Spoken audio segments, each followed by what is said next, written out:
नमस्कार दोस्तों, आज बात करने वाला हूं अगर आप एग्जाम सप्लाई करते हैं या मिक्स सप्लाई करते हैं एग्जाम और टैक्सेबल, तो उस केस में आईटीसी ब्लॉक हो जाता है। आज इसके बारे में समझेंगे कि कैसे एग्जाम सप्लाई के केस में या एग्जाम सेल के केस में आपको आईटीसी नहीं मिलेगा।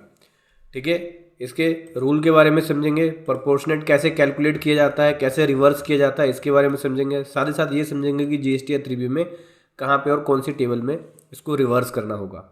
बहुत कुछ सीखने को आपको मिलेगा इस वीडियो के अंदर। चलिए समझेंगे डिटेल में। उससे पहले बताना चाहूँगा, जो भी भाई बंधु मेरे चैनल पर पहली बार हैं, इस वीडियो को पहली बार देख रहे हैं, जिन्होंने अभी तक सब्सक्राइब नहीं किया, सब्सक्राइब कर लीजिए। साथ ही साथ बेल आइकन पर भी क्लिक कर लीजिए ताकि इस तरह का कंटेंट आपको मिलता रहे।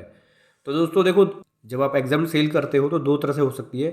पहली ये कि आपकी पूरी एग्जाम सेल है, दूसरी ये कि आपकी मिक्स सप्लाई है, एग्जाम्ड भी है और टैक्सेबल भी है। तो उस केस में कैसे यहाँ पे आईटीसी रिवर्स करेंगे। तो एग्जाम सप्लाई है पूरी की पूरी, तो उस केस में आपको पूरी आईटीसी रिवर्स करना होगा। जो भी आईटीसी लेंगे आप उसको पूरा रिवर्स करेंगे। ठीक है, और अगर आपकी मिक्स सप्लाई है तो उस केस में सेक्शन 17 सबसेक्शन 2 को देख सकते हैं, जहाँ पे बोलते हैं कि अगर आपकी सप्लाई एक रजिस्टर्ड पर्सन जहाँ पे पार्टली यूज़ कर रहा है टैक्सेबल सप्लाई, मतलब पार्टली टैक्सेबल सप्लाई करता है और पार्टली एग्जाम सप्लाई करता है और उसके लिए आईटीसी को यूज़ करता है बिजनेस के अंदर, तो उस केस में उसको आईटीसी जो प्रोपोर्शनेट कैलकुलेट होगा उस केस में आईटीसी को रिवर्स करना होगा।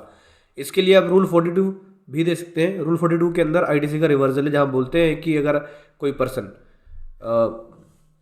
पार्टली एग्जाम सप्लाई कर रहा है या पार्टली टैक्सेबल सप्लाई कर रहा है, तो उस केस में उसको यहाँ पे जो एट्रीब्यूट है बताया गया है, जो प्रोपोर्शनेट बताया गया है, उसके हिसाब से आईटीसी को रिवर्स करना होता है।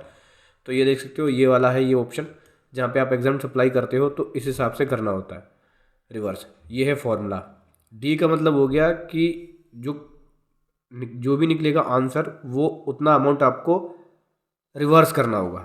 ई का मतलब एग्जाम सप्लाई और एफ का मतलब हो गया टर्नओवर, और मल्टीप्लाई कर देंगे C2 का मतलब है कॉमन क्रेडिट से, यानी एग्जाम सप्लाई को टर्नओवर से डिवाइड किया जाएगा और मल्टीप्लाई कर दिया जाएगा कॉमन इनपुट क्रेडिट से। इस फॉर्मूले के अकॉर्डिंग ही आपको आईटीसी रिवर्स करना होता है। फॉर एग्जाम्पल के लिए मान के चलो कि एग्जाम सप्लाई 20 रुपये की है, 100 रुपये की आपकी टर्नओवर है।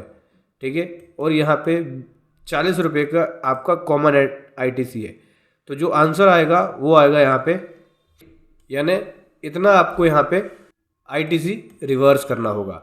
ठीक है, जब आप मिक्स सप्लाई करते हैं, एग्जाम्ड वाले में तो पूरा हो गया, एग्जाम्ड कर रहे हैं और टैक्सेबल कर रहे हैं, तो उस केस में इस प्रोपोर्शनेट के अकॉर्डिंग आपको आईटीसी रिवर्स करना होगा। रिवर्स करना होगा जीएसटी या 3B के अंदर टेबल 4 में यहाँ रिवर्स करना होता है। टेबल 4 का आप बी वाला पॉइंट देख सकते हो, ये आईटीसी रिवर्स। यहीं पे बोलते हैं कि रूल 48, 42 और 43 के अकॉर्डिंग या सेक्शन 70 सब सेक्शन 5 के अकॉर्डिंग जो भी आईटीसी ब्लॉक है उसका आईटीसी आप इस टेबल में रिवर्स करेंगे।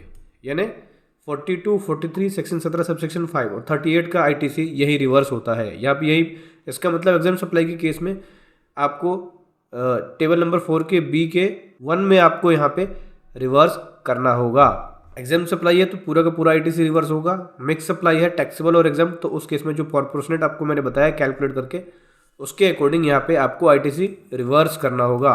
नहीं करेंगे तो क्या होगा, नहीं करेंगे तो नोटिस आएगा और नोटिस में आपसे क्लेरिफिकेशन मांगा जा सकता है, और रिवर्स नहीं करेंगे तो हो सकता है कि आपके ऊपर पेनल्टियाँ वगैरह भी लगा दे, इंटरेस्ट वगैरह भी लगा दे। तो आपको उस केस में इस तरह के आईटीसी को रिवर्स करना होता है 3B के अंदर। आप चाहो तो पूरे साल में एक बार चेक करके रिवर्स कर सकते हो, या फिर आप मंथली चेक करके रिवर्स कर सकते हो जब आप 3B फाइल करते हो।